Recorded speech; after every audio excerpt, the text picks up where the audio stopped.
Good day, everyone. First of all, I would like to thank you for giving this opportunity, and it's my pleasure to introduce myself. My name is Archie C. Antipala, 21 years of age, currently residing at Barangay La Casa, Hinatuan, Surigao del Sur. I am a BSed English 1 student at Hinatuan Southern College. Principles and theories of acquisition and learning. Today, we will discuss the importance of human vocal tract.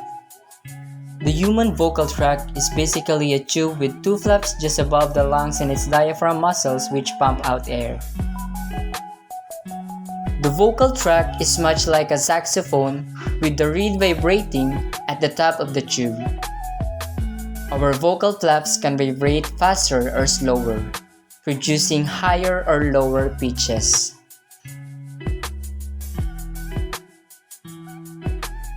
The human vocal tract uses mechanism inherited from ancestral species. The vocal tract is a tube with a source of tune turbulence from the vocal cords, two flaps of tissues in the larynx. The quality of vocal sounds results from resonance between resonant spaces and surfaces throughout the head and torso.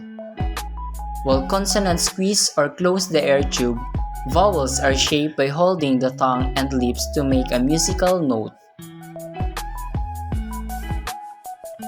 Different vowels change resonant frequencies of the vocal tract. Vowels and consonant vowel syllables are used by all languages because of the physics of tubes and air vibrations. Vocal tract anatomy. The vocal tract consists of different structures and cavities as seen in the anatomical diagram. The oral cavity, nasal cavity, pharynx, and larynx are the sections of the vocal tract. All play an important role in the production of speech. Here's the overview of the anatomy of the vocal tract. The oral cavity or the mouth is one section of the vocal tract. The tongue, the teeth, and lips are all articulators that help shape the air of the vocal tract to form different types of speech sounds. The stiff roof of the oral cavity is called the hard palate.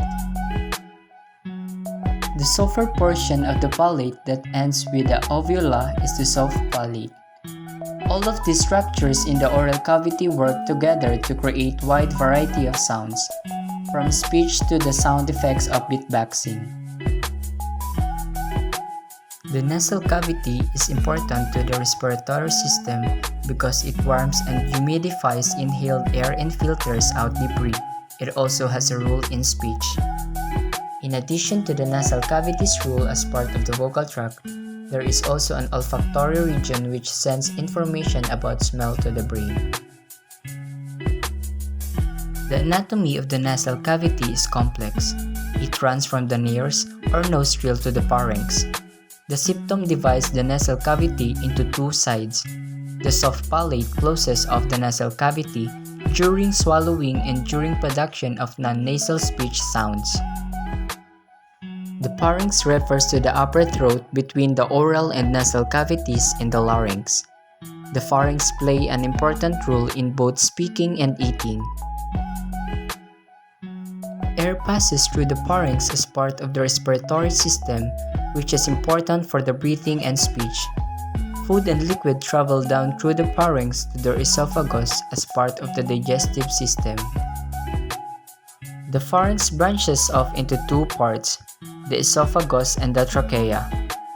The esophagus, which goes down into your stomach, and the trachea, which goes down into your lungs.